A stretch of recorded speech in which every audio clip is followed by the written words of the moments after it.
Yeah, sort of digesting that big surge yesterday. We'll start with the economy as the government shutdown now enters its 42nd day, preventing a number of key economic data prints from being released. The House is set to vote on the Senate's new funding bill tomorrow, what could be a path to reopening the government. Let's hope. Joining us first on CNBC, National Economic Council Director Kevin Hassett. Director Hassett, it's good to see you. How do you think about the economic implications of a government reopening? Is it just a wash? The activity that was lost during the shutdown comes back, or is there something more we can expect maybe in stimulus as people get paid? Yeah, I think that the way to think about what was going on, right, is over the last couple of quarters, because of the success of President Trump's policies, we've had about almost 4% growth. And we were carrying that momentum into this quarter. But then because of the shutdown, I think that the estimates from CEA and Goldman are that it's going to knock maybe 1 to 1.5% off of that trajectory. So we're looking for lower growth in the quarter. The question is, when does it all come back? And I think that some of the stuff is lost forever and some of it isn't. But I would guess by the first quarter of next year, we'll be back at the 3 or 4% growth pace. When do we get the economic data releases? We're craving data, especially those numbers on jobs. Yeah. Yeah, I haven't been briefed on that yet because there's been, quite a lot of disruption because of this terrible shutdown. And so, for example, I've been told that some of the surveys were never actually completed, so we'll never perhaps even know what happened in that month. And so we're going to be staring a little bit in cloudy weather for a while until we get the data agencies back up. What do you make of some of the alternative data sources? I highlighted, for instance, last hour, the WARN notices, which are indicative of layoffs. Mm-hmm. We've seen a little bit of a spike lately. The Challenger layoff data, we've seen a little bit of a jump lately, actually the highest October that we've seen in decades. Are you concerned about the labor market here making a turn for the worse?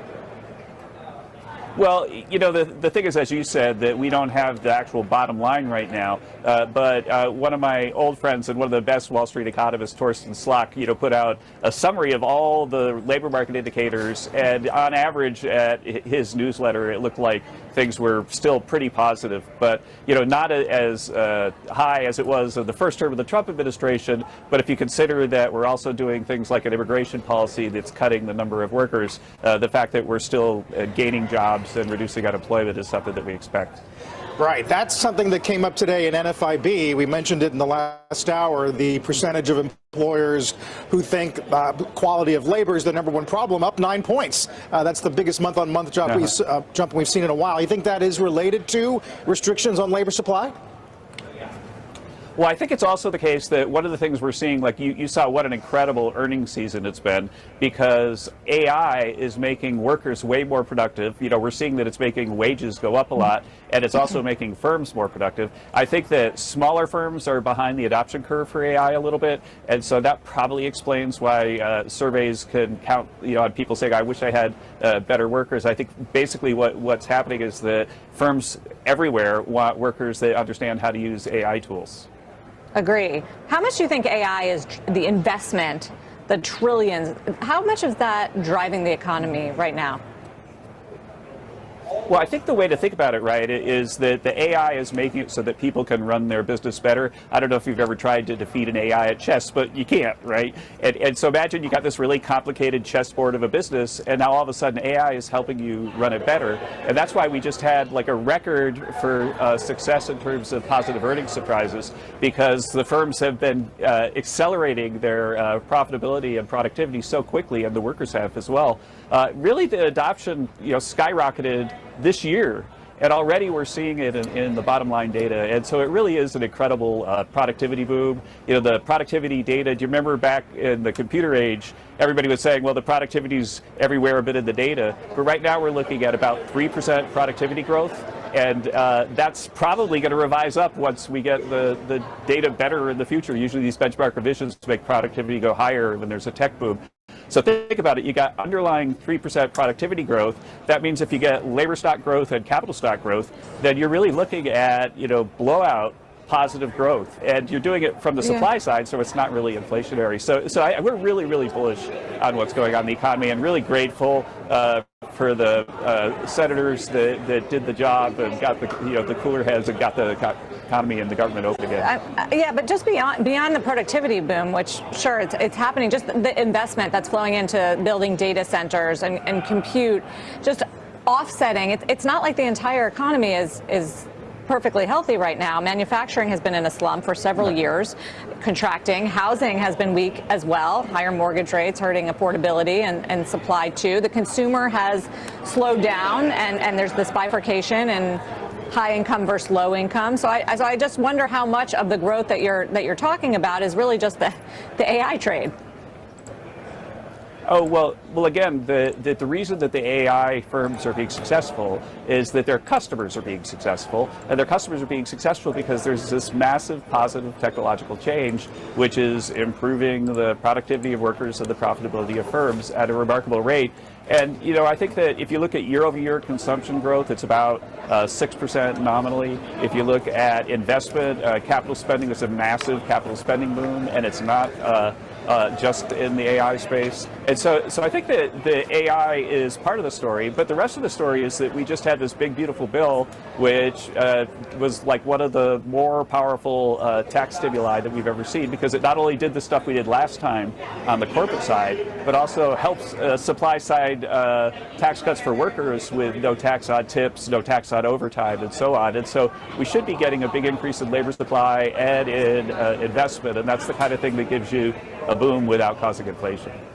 Although with the reopening, Goldman today says the reopening does raise the prospect of some reflation, plus the a tailwind from tax season, obviously depreciation and the bill's effects. Do you think fighting or getting disinflation in the first half is going to be a little more of a challenge than it has been?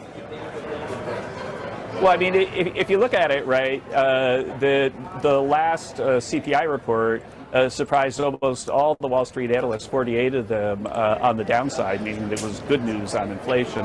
And that number itself was inflated because there were a bunch of refineries shut down, if you're looking at the top line. And so we're comfortable that inflation has come way down, the 5% on average for Joe Biden. It's probably a little less than half of that right now. And the trajectory is really, really, really good if you look at it. And inflation is one of those things that has a lot of momentum if you look at the charts. And the momentum right now is headed really towards the Fed's target. Even though it's been increasing for 5 straight months as of September? Well, I guess if you look at it from January, there's ups and downs and seasonals. But yeah, it was surprised on the downside. People were expecting it to accelerate and it didn't. And I think that is because this growth that we're getting is not from like printing a massive amount of government debt and sending checks to people like Joe Biden did. I mean, think about it. If you look at the macroeconomic picture, the way you get inflation down is you don't have the government spend like crazy. And we've actually got a deficit reduction so far this year that's really on track by December to be down $600 billion for the year alone. And so that $600 billion reduction in the deficit, takes the macroeconomic pressure off. But the other thing we're doing is we're like really digging into what we could do at the micro level to go after price inflation, on an item by item basis. And so you can remember all the work we did at the beginning of the year on eggs. Egg prices are now down relative to last year, and we are looking at housing and other things that we could do to make people's lives more affordable. Well, so I wonder how you read the message from the elections that we just had, the big wins for Democrats, not just the New York mayoral election, the governor's races in Virginia and New Jersey, because there is this feeling that people, I know that inflation has come down from the Biden era, but it's still elevated. And those cumulative gains in things like beef prices and coffee prices, the everyday items that people face are still high. And that is something that President Trump ran on. I do wonder what sort of economic takeaways you have from the big Dem wins. Oh, sure. You make a really great point, Sarah. And the thing is that under Biden, because the inflation spiked so much, the real incomes, which is like the real purchasing power of ordinary folks, on average, went down by about $3,400. And since President Trump took office, real incomes have gone up. That means purchasing power has gone up by about. Oh no, we lost your camera. Oh, I was waiting to hear the answer on that one. Well, we thank Kevin Hassett. We got to most of it. Kevin Hassett is the the president's National Economic Council. He's the advisor, also in contention. Oh, wait, you're back. You're back. Kevin Hassett, are you there? Yeah. Sorry, the shot froze. I was just about to make my best point in history, sir. I was like hanging on everywhere. So talk to us about the inflation story and the pain that people are still feeling.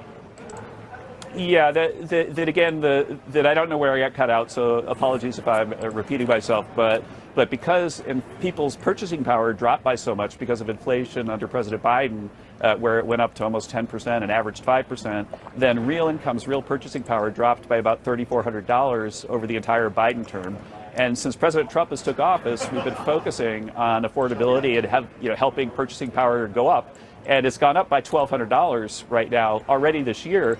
But people are right that we haven't actually closed the gap. We haven't filled the hole that Biden dug yet. And they're right. If you go to the grocery store, I'm the shopper in my family, and I was looking around at prices of hamburger and milk and everything just this weekend. And they're still way higher than they were when President Trump left office. And that's something that we're working really hard on. So should the Fed be cutting rates in December? Chair Powell kind of made it seem like it wasn't a given. Yeah, I was disappointed in what Chair Powell said in the following sense, that if you think about it, between the last two meetings, what happened is that we got a government shutdown, which was probably a surprise, and we got inflation number that was much better than expected. And so it didn't make sense that that news would make them more likely to cut in December, and yet somehow they came out of the meeting saying they're less likely to cut. And I was kind of befuddled by that statement that they were doing, and wondered again if they're once again doing something political. Finally, Kevin, I wonder what's more likely, a $2,000 tariff rebate check or a 50-year mortgage? Well, I think that they're both really good ideas. The fact is that we've got a big reduction in the deficit. And the interesting thing is that it's not just because of tariff revenue. We've had a big positive shock to income taxes as well, because people's incomes are so much higher. And so back in the summer, when we were saying that for now, let's think of the tariff revenue as something that reduces the deficit, there's more room even for deficit hawks to think about rebate checks like the president talked about, because we've actually done such a good job cutting spending, and the supply side effects, the Laffer curve effects of the tax cuts have actually made revenues go up. We're up about $200 billion relative to last year in revenue as well.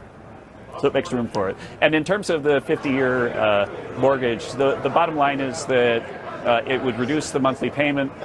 We've got a real problem in America that too few people are getting that first home, and the age of first-time home buyers has gone up by about 10 years over just the last few.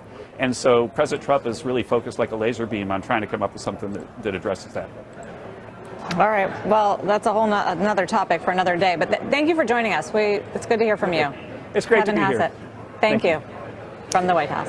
Meantime, the president is participating in a wreath-laying ceremony at Arlington National Cemetery a few moments ago, part of Veterans Day ceremonies honoring the military veterans of the United States Armed Forces. We'll be right back.